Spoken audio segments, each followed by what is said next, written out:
Good morning, all of you. Today we are going to learn 3.2.2 motivation and its function. In our last lecture, we have seen about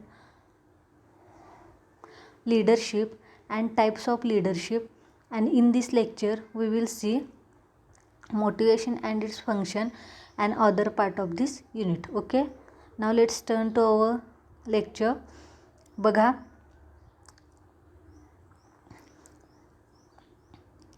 motivation is defined as the force that causes an individual to behave in a specific way.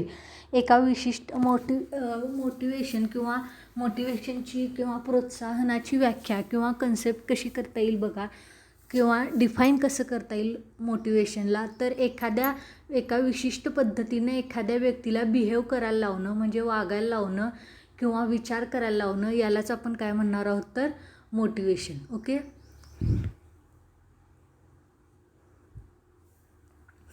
It is very difficult to motivate an employee for doing work and produce the best result for the organization. मग हे खूप तसं बघायला गेलं तर खूप अवघड आहे की एखाद्या व्यक्तीला एखाद्या कामासाठी मोटिवेट करणं आणि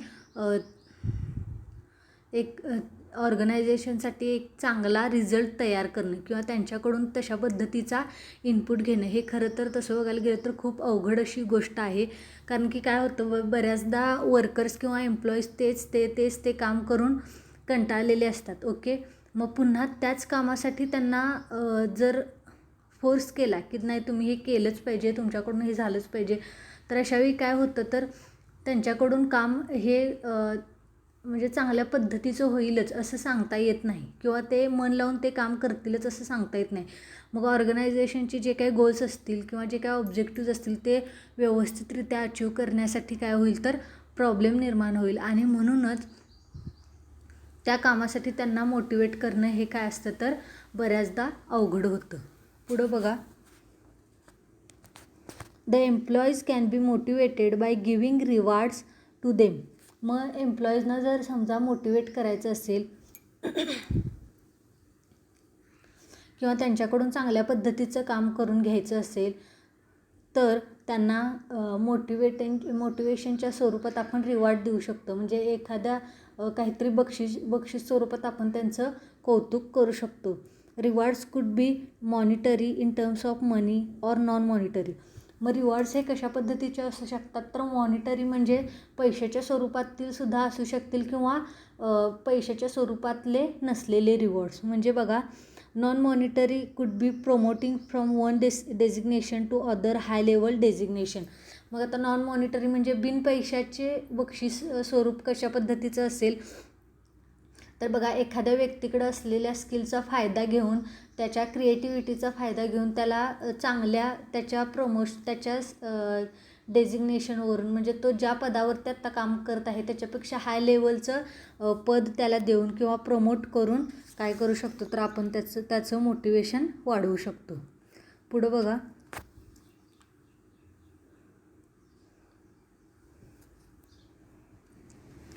once the employee is able to fulfill his or her needs, he or she can give their 100% to the organization. मग बघा, एकदा काय एम्प्लॉईज हे जर त्यांच्या सगळ्या इच्छा किंवा त्यांच्या सगळे गरजा पूर्ण करू शकले की ते सुद्धा काय करू शकतात तर ऑर्गनायझेशनला त्यांचे 100% देण्यासाठी भाग पडतात. पुढं बघा, motivation produces best results in terms of productivity. मग मोटिवेशन हे कशासाठी द्यायचं तर आपल्या ऑर्गनायझेशनचं जे काही प्रोडक्ट आहे त्याच्यामध्ये काही क्रिएटिव्हिटी येते का, काही नवीन आयडिया येतात का एम्प्लॉईजकडून. ओके, यासाठी त्यांना मोटिवेट करत राहणं गरजेचं आहे. समजा तुम्ही वर्षानुवर्ष काम करताय एखाद्या ठिकाणी. ओके, तुमच्याकडे भरपूर स्किल्स आहेत, तुमच्यामध्ये भरपूर क्रिएटिव्हिटी आहे, पण तुमच्या त्या क्रिएटिव्हिटीचं किंवा तुमच्या त्या स्किल्सचं जर कौतुकच होत नसेल तर तुम्ही मग त्यामध्ये जास्त इंटरेस्ट घ्याल का परत तर नाही. मग समजा जर प्रत्येक वेळी म्हणजे एखादं स्किल तुम्ही दाखवलं किंवा एखादी ॲक्टिव्हिटी केली, एखादं समजा वर्कमध्ये क्रिएटिव्हिटी आणली, तर त्यावेळी काय होतं तर तुमचं कौतुक केलं गेलं तर पुढं तुम्ही अजून जास्त उत्साहाने, जास्त प्रोत्साहनाने ते काम हे करत असताय. ओके,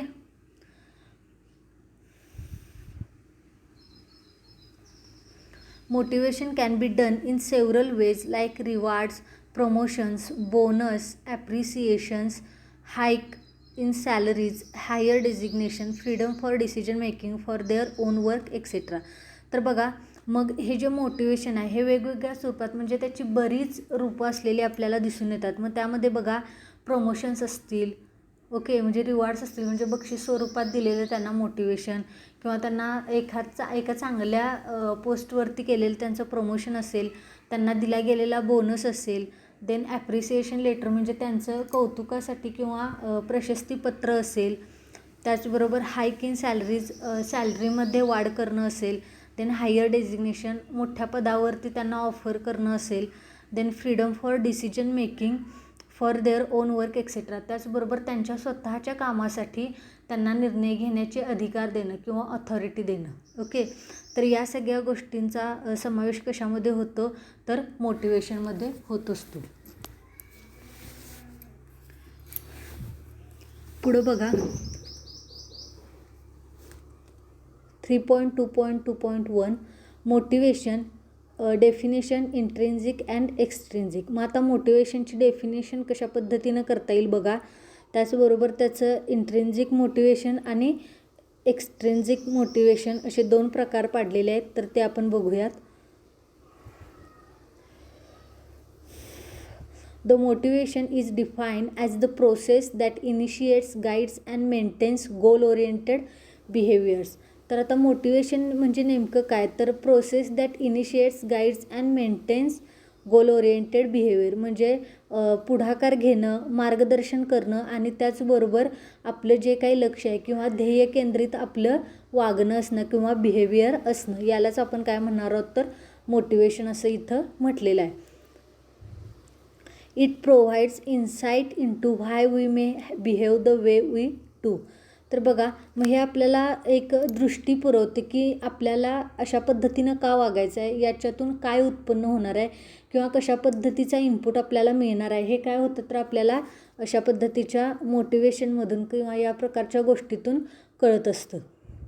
पुढं बघा motivation is an internal process that reflects the desire to accomplish goals.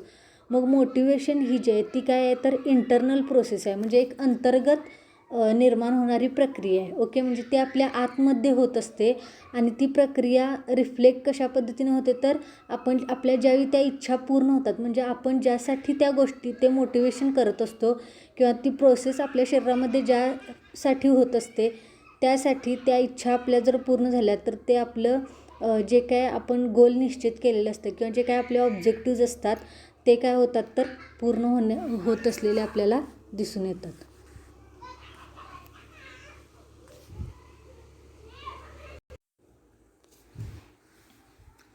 तर बघा इथं तुम्हाला एक फिगर दिलेली आहे 3.2.4. या फिगरमध्ये तुम्हाला लक्षात येईल की कशा पद्धतीनं आपल्या इंटरनल जे काय प्रोसेस होत असते त्यातून आपल्या डिझायर्स कशा रिफ्लेक्ट होतात आणि आपलं गोल कसं अकम्प्लिश होतं ते. ओके, देन बघा 2 टाईप्स ऑफ मोटिवेशन्स आर. मग मोटिवेशनचे आपल्याला इथं 2 प्रकार सांगितलेले आहेत.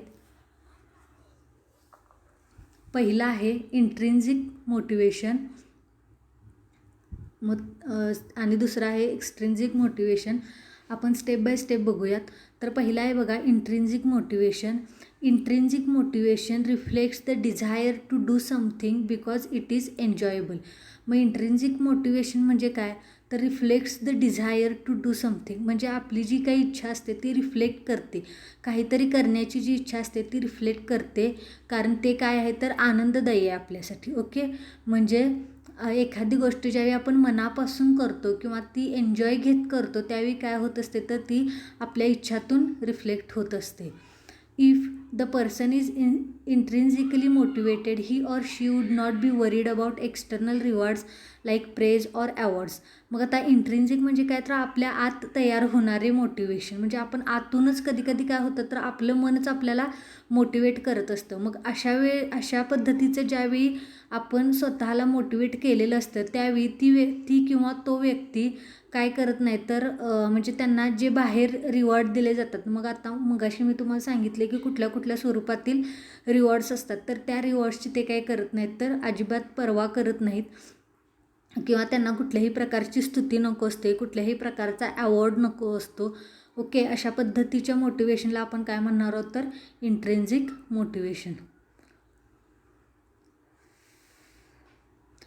Because of this motivation, a person enjoys and is sufficient for a person to do that activity again in the future. मग बघा कारण मग त्या व्यक्तीला अशा पद्धतीचं रिवॉर्ड किंवा अशा पद्धतीचं बक्षीस स्वरूप का नको असतं, तर ती व्यक्ती जे काय करते म्हणजे जे काही काम करते ते ती मनापासून एन्जॉय करत असते आणि तेवढं मोटिवेशन तिला काय असतं तर म्हणजे स्वतःच्या मनानं दिलेलं जे मोटिवेशन असतं ते तिच्यासाठी सफिशियंट असतं. ओके, आणि तीच ॲक्टिव्हिटी ती परत फ्युचरमध्ये करण्यासाठी सुद्धा त्याच पद्धतीनं मोटिवेट राहते. फॉर एक्झाम्पल बघा, writing poems, short stories, playing games etcetera. मग बघा, कविता लिहिणं असेल किंवा शॉर्ट स्टोरीज लिहिणं असेल, वेगवेगळ्या पद्धतीच्या वेगवेगळ्या प्रकारच्या गेम्स खेळणं असेल, मग या गोष्टींसाठी काय होतं तर आपल्या आतून आपल्याला काय मिळत असतं तर मोटिवेशन मिळत असतं. आणि अशा प्रकारचे मोटिवेशनचं आपल्याला काय होतं, आपण काय करत असतो तर ते एन्जॉय करत असतो, ते आपल्यासाठी आनंददायी गोष्ट असते. ओके, पुढं बघा,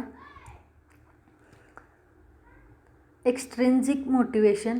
extrinsic motivation is desire of a person to do something for external rewards like praise, awards and money etcetera. मग आता एक्स्ट्रिन्सिक मोटिवेशन हा जो पार्ट आहे तो बरोबर इंट्रिन्सिक मोटिवेशनच्या अपोजिटचा पार्ट आहे बघा.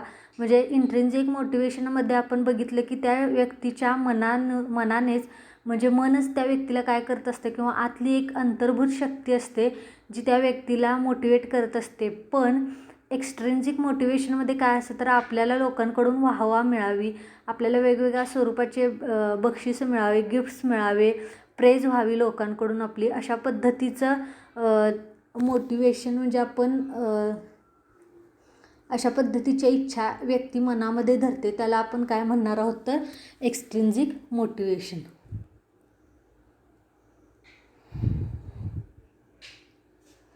मग हे जे एक एक्स्ट्रिन्सिक मोटिवेशन असतं हे कशासाठी केले जातं बघा, तर प्रेज मिळवण्यासाठी असेल, अवॉर्ड्स मिळवण्यासाठी, त्याचबरोबर पैसे मिळवण्यासाठी. ओके, तर या सगळ्या गोष्टी मिळवण्यासाठी स्वतःच्या मनातून आलेलं मोटिवेशन किंवा इतर लोकांनी आपल्याला केलेलं मोटिवेशन यालाच काय म्हणणार आहोत तर आपण एक्स्ट्रिन्सिक मोटिवेशन असं म्हणणार आहोत.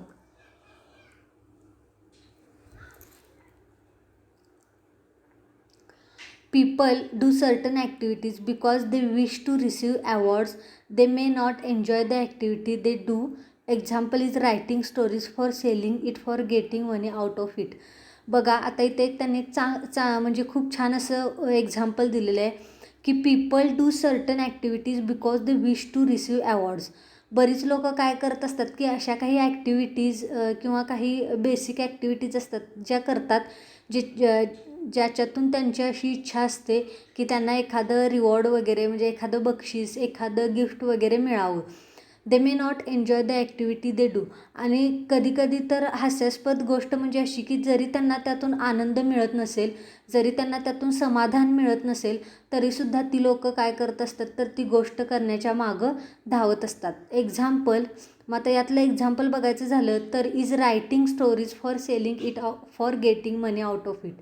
तर बघा, कधी कधी काय होतं तर एखाद्या लेखकानं लिहिलेलं पुस्तक, ओके, मग ते पुस्तक तो त्या स्वतःच्या मनाच्या समाधानासाठी करतोय का नाही, तर त्याला त्याच्यातून पैसे मिळणार आहेत. ते पुस्तक विकल्यानंतर त्याला त्याच्यातून भरपूर पैसे मिळणार आहेत या विश्वासाने तो काय करतोय तर ते पुस्तक लिहितोय.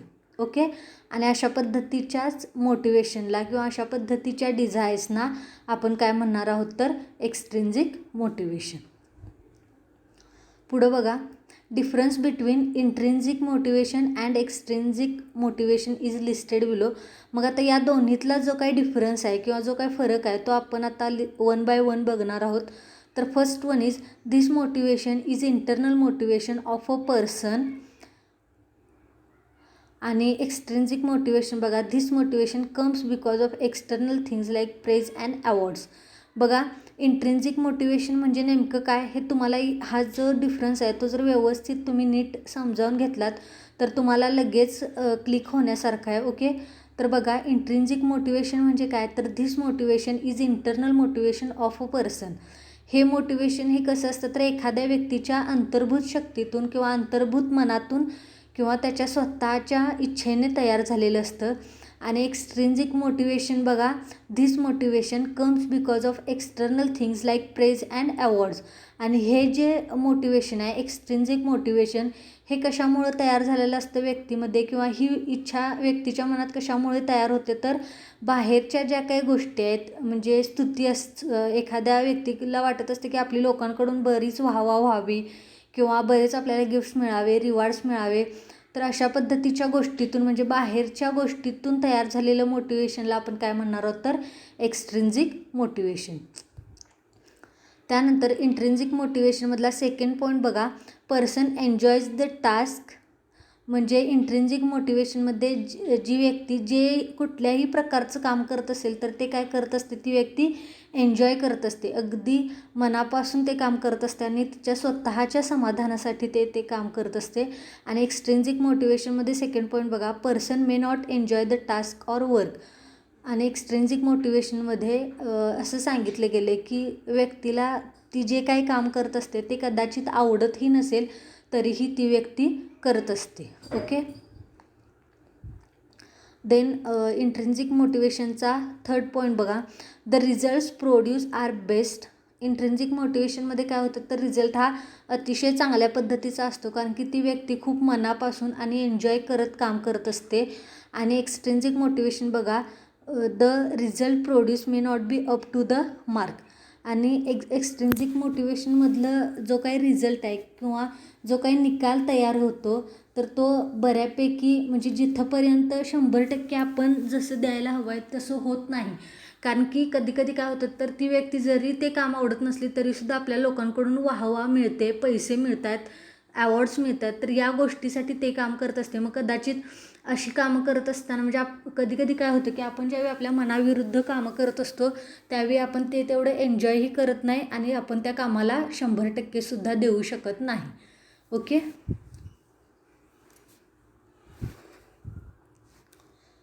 पुढं बघा, इंट्रिन्सिक मोटिवेशनमधील fourth point, person keeps doing these activities without wishing money or rewards.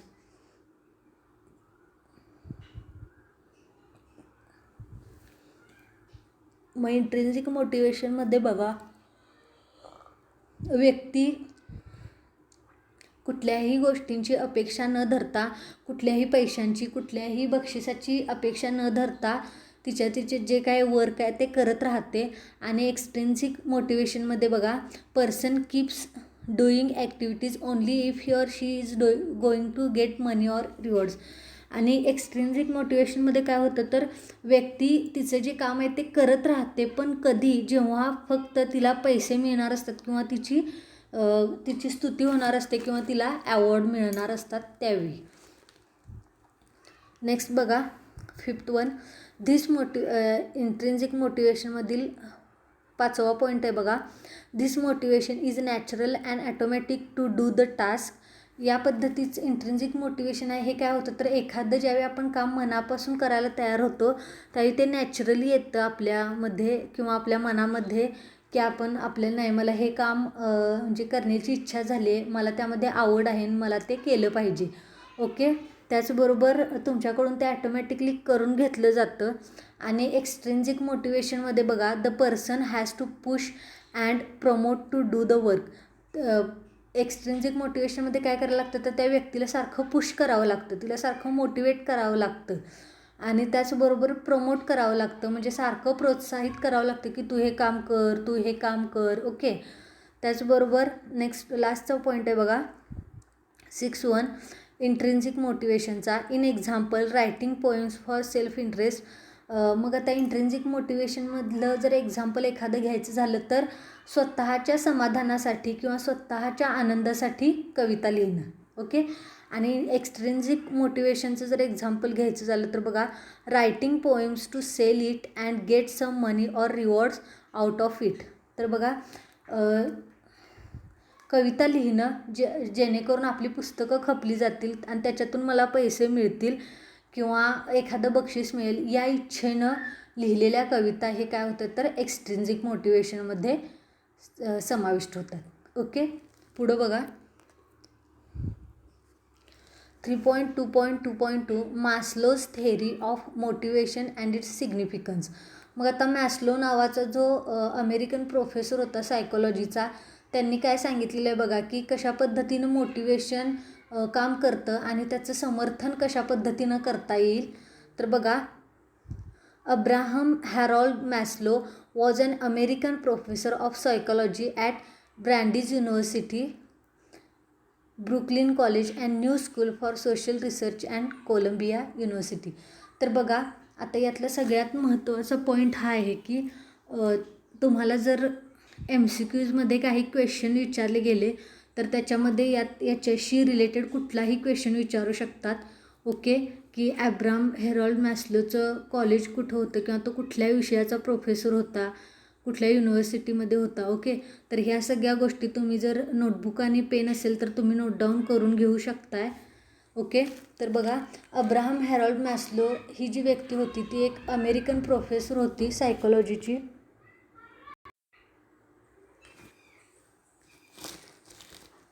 तर बघा, अब्राहम हॅरॉल्ड मॅस्लो नावाची जी व्यक्ती होती ती एक अमेरिकन प्रोफेसर होती सायकोलॉजीची, ब्रँडिज युनिव्हर्सिटीमध्ये, ब्रुकलिन कॉलेज आणि न्यू स्कूलमध्ये सुद्धा सोशल रिसर्च आणि कोलंबिया युनिव्हर्सिटीमध्ये सुद्धा ती व्यक्ती काम करत होती. ही डेव्हलप्ड हायरार्की ऑफ नीड्स. मग त्यांनी काय केलं तर एक हायरार्की ऑफ नीड्स म्हणजे गरजेची जी चढण आहे ती एक तयार केली होती बघा. He proposed theory of motivation which mainly stressed on the importance of focusing on the positive qualities in people. मग त्यांनी काय केली होती तर एक मोटिवेशनवरती एक प्रकारची थेअरी त्यांनी काय केली होती तर तयार केली होती आणि ती थेअरी जास्तीत जास्त कशावरती स्ट्रेस करत होती किंवा कशावरती मेनली फोकस करत होती तर लोकांमध्ये असलेल्या पॉझिटिव्ह क्वालिटीज, ओके, किंवा सकारात्मक गुण याच्यावरती ती काय करत होती तर थेअरी जास्त स्ट्रेस करत होती बघा. He has proposed the different levels of need.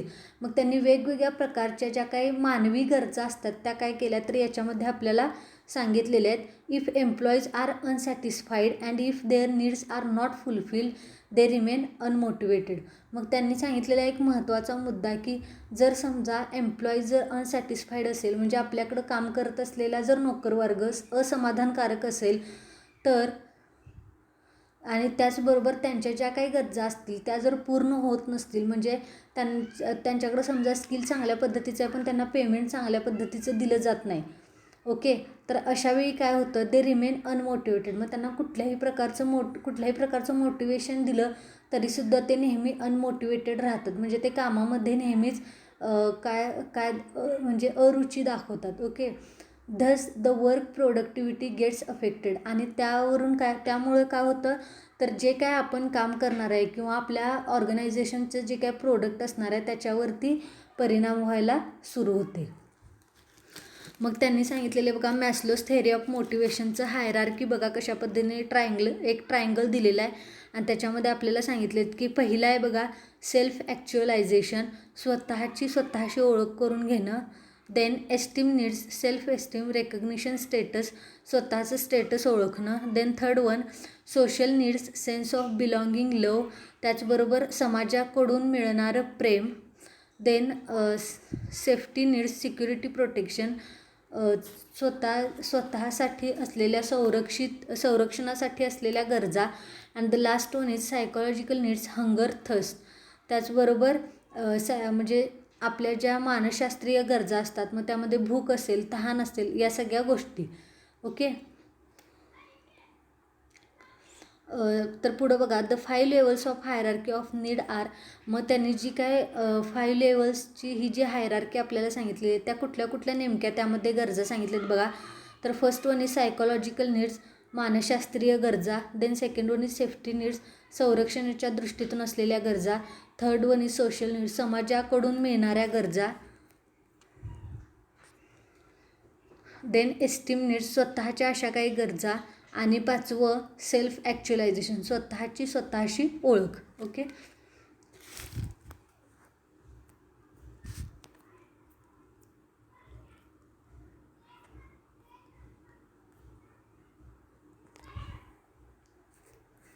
तर बघा,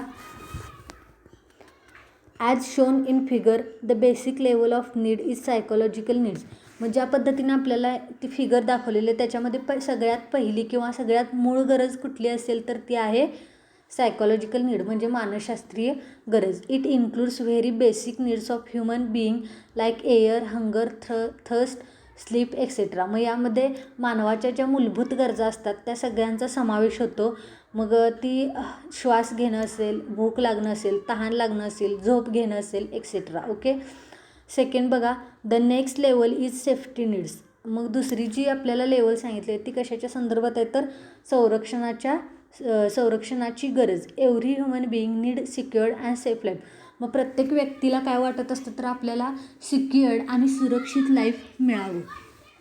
once the basic needs are fulfil person search for a protected life. एकदा का व्यक्तीच्या बेसिक गरजा पूर्ण झाल्या, म्हणजे ज्या वरती सांगितलेल्या आहेत air, hunger, thirst, sleep etcetera. Okay. की मग तो काय करायला लागतो तर प्रोटेक्टेड लाईफच्या मागं धावायला लागतो. म्हणजे त्याला वाटायला लागतं की म्हणजे फक्त आता माझ्या मूळ गरजा भागल्यात म्हणजे माझं आयुष्य सार्थक झालं असं नाही, तर आता मला प्रोटेक्टेड लाईफ हवे. आणि व्यक्ती काय करायला लागतो तर त्या पद्धतीच्या प्रोटेक्टेड लाईफचा सर्च करायला लागतो. नेक्स्ट बघा, social needs comes when one person wish to interact with other person. Social गरजा किंवा सामाजिक गरजा या कधी सुरू होतात तर ज्यावेळी एक व्यक्ती ही दुसऱ्या व्यक्तीशी कम्युनिकेट करायला लागते, बोलायला लागते, आपले विचार मांडायला लागते त्यावेळी. The sense of belonging gets developed. Need of friends, receiving and giving love are the major needs at this level. मग या लेवलवरती आपल्याला काय वाटायला लागतं की आता आपणसुद्धा इतर लोकांसारखं डेव्हलप व्हावं, स्वतःची प्रगती करावी. मग अशावेळी त्यामध्ये कुठल्या गरजा असतात तर फ्रेंड्स, चांगल्या प्रकारची फ्रेंड्सची संगत असणं, रिसिव्हिंग अँड गिव्हिंग लव्ह, प्रेम देणं, प्रेम घेणं, त्याचबरोबर लोकांनी आपला रिस्पेक्ट करावा, आपणसुद्धा लोकांचा रिस्पेक्ट करावा. या सगळ्या गरजा या सोशल नीड्समध्ये येतात. Okay. The major needs at this level love are the. मग ह्या सगळ्या ज्या गोष्टी आहेत म्हणजे फ्रेंड्स तयार करणं, प्रेम घेणं, प्रेम देणं, या सगळ्या गोष्टी काय आहेत तर या लेवलवरती सगळ्यात महत्त्वाच्या गरजा सांगितलेल्या आहेत. पुढं बघा, one person passes level of social needs the esteem needs come into picture. मग एकदा का या सोशल नीड्स जर सगळ्या मिळत गेल्या तर मग एस्टीम नीड्सच्या मागं व्यक्ती धावायला लागतो, जे आपल्याला फिगर 3.2.7मध्ये सांगितले. मग एस्टीम नीड्समध्ये कुठल्या गोष्टींचा समावेश होतो तर बघा, esteem needs include self respect, achievement, recognition, reputation और स्टेटस एक्सेट्रा. मग एस्टीम नीडमध्ये कशाचा समावेश होतो तर स्वतःचा स्वाभिमान जपणं, एखाद्या गोष्टीची अचिव्हमेंट करणं, स्वतःला ओळखणं, स्वतःची ओळख करून घेणं, त्याचबरोबर आपलं स्वतःचं रेप्युटेशन जपणं, स्टेटस जपणं, या सगळ्या गोष्टींचा समावेश या एस्टीम नीड्समध्ये होतो. देन बघा, the top level of Maslow's hierarchy of need is self actualisation. आणि सगळ्यात वरचा जो पॉईंट आहे मॅस्लोज थेअरीचा तो आहे self actualisation. Okay. This is the most difficult level to reach or achieve. मग ही सगळ्यात अवघड अशी लेवल आहे किंवा पातळी आहे जी अचीव करणं किंवा त्या पातळीपर्यंत पोहोचण्यासाठी. का तर बघा, at this level people have need like truth, meaning, justice, wisdom. तर मग अशा लेवलवरती लोकांना कशाची काय गरज असते, म्हणजे कुठली गरज भागते या गोष्टीतून तर बघा, सत्य, अर्थ कळणं एखाद्या गोष्टीचा, न्याय मिळवणं, शहाणपण येणं. Okay. There are very few people who reach to self actualisation stage. मग या स्टेजवरती पोहोचणारे खूप कमी, म्हणजे बोटावर मोजणे इतकी लोक असतात. देन बघा, supervisors or managers are also human beings to whom this theory is applicable. त्याचबरोबर सुपरवायझर्स असतील किंवा मॅनेजर्स असतील तर त्यांनासुद्धा अशा प्रकारची थेअरी ही ॲप्लाय होत असते. पुढं बघा, implication of this theory for supervisors or managers is that if organisation keeps its employees happy and satisfied by fulfilling their needs like fundamental needs, respect, recognition, designation, reputation etcetera, then employees will work with full efficiency. मग अशा पद्धतीची जर theory समजा सुपरवायझर्सना किंवा मॅनेजर्ससाठी ऑर्गनायझेशनमध्ये राबवली गेली किंवा एम्प्लॉईजसाठी राबवली गेली तर ते नेहमी हॅप्पी राहतील, ते त्यांचं काम चांगल्या पद्धतीनं करतील, रिस्पेक्ट देतील. त्याचबरोबर त्यांना एक चांगल्या पद्धतीचं रेप्युटेशन निर्माण होईल आणि ते आपल्या पूर्ण ताकदीने ऑर्गनायझेशनसाठी काम करायला सुरुवात करतील. Thus company can make progress and sustain in the market. आणि अशा पद्धतीने या सगळ्या गरजा ज्यावेळी एम्प्लॉईजच्या, मॅनेजर्सच्या, सुपरवायझर्सच्या पूर्ण होतील त्यावेळी ते चांगल्या पद्धतीनं कामामध्ये प्रोग्रेस करतील किंवा प्रगती करतील आणि आपलं मार्केटचं जे स्टेटस आहे ते आपल्या ऑर्गनायझेशनचं मार्केटमध्ये असणारं जे काही स्टेटस आहे ते अबाधित राखण्यासाठी नेहमी प्रयत्नशील राहतील. ओके, तर बघा अशा पद्धतीनं इथंपर्यंत मी हे लेक्चर संपवते. जर तुम्हाला या लेक्चरमध्ये काही प्रॉब्लेम असेल, काही समजलं नसेल, काही पॉईंट्स मिस झाले असतील तर ते तुम्ही मला सांगू शकताय. काही क्युरीज असतील, काही डाऊट्स असतील तर मला कॉल करा किंवा व्हॉट्सअपवरती मेसेज टाकू शकताय. ओके, तर हे लेक्चर तुम्हाला व्यवस्थित समजलं असेल अशी मी आशा करते आणि राहिलेला जो पार्ट आहे या युनिटचा तो आपण नेक्स्ट लेक्चरमध्ये बघूयात. Okay, thank you.